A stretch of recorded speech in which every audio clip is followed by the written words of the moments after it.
یا ویلتا لیتنی لم اتخذ فلانا خلیلا، کش کی مې د پلانی نه دوست نه جوړ کړی. هر سړی یو پلانی لري، دی یو پلانی لري، دی یو پلانی لري، دی یو پلانی لري.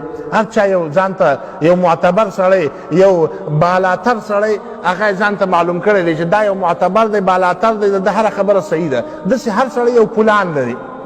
او رسول الله صلی الله علیه وسلم د حدیث غمه ورسرنی چې دغه پلان نه پوښتنه وکړي چې مولانا صاحب پلان صاحب حدیث کې څنګه چل دی. څه وایي؟ لقد اضلني عن الذکر بعد اذ جاءني.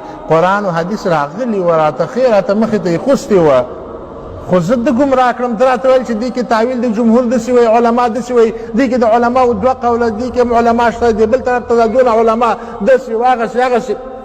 دا چلونه یې راته جوړ کړي. لقد اضلني عن الذکر بعد اذ جاءني. رسول به څه وایي دې وخت کې؟ الله به رسول ته ووایي چې تا ورته ولې دعوت نه کوئ؟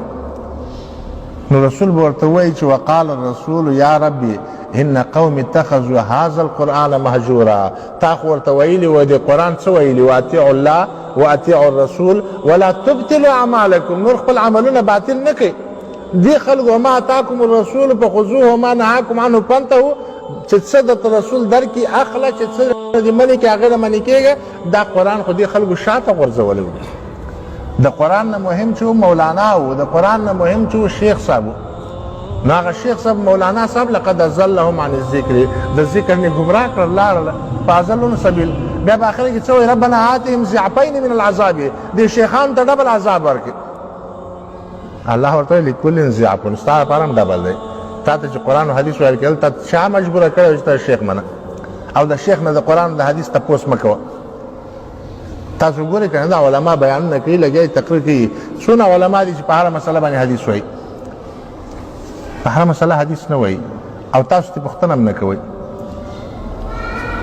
اخره کې نتیجه دا راوځي. ښه، نن نه پس عهد وکئ چې کوم مولانا تاسو ته مسله کوي چې دا لمونځ داسې کوه، روژه داسې کوه، زکات داسې کوه، حج داسې کوه، عقیده دا ساته، اخلاق دا ساته، معامله داسې کوه، دا معامله روا، دا معامله ناروا، دا اخیستل خرڅول، دا نکاح، دا طلاق. نو تاسو نن نه پس عهد وکړئ چې د هغه نه به اول سوال دا وي چې رسول الله صلی الله علیه وسلم داسې کړي که نه دي کړي. که هغه وویله چې رسول الله صلی الله علیه وسلم کړي دي، نو که تا عقل لرئ نو ته به معلومات وکړي چې واقعا رسول الله داسې کړي که نه دي کړي. بل عالم ته به لاړ شي، بل ته به لاړ شي. او که نه ته په دې نه پوهېدلې، نو بیا هغه مولانا ګناهګار دی، ته ورسره ګناه کې نیم شریک یې. دا نیم یې هم در سره ګزاره وکړه، که نه پوره ورسره شریک یې. لکل ضعف. ته چې ټماټر اخلې، د یو دکاندار په خولې باندې اعتبار نه کوې چې را روان سي بازار ته، نو د هغه سر نه شروع تر اخره پورې ښځه چې چا کوې، ښځه چا ته ورکوې، څونه معلومات کوې، د یو کس په خبره باندې عمل کوې نه کوې. د دنیا په کارونو کې د یو کس په خبره عمل نه کوې، او د دین په کار کې ته د یو کس په خبره عمل کوې.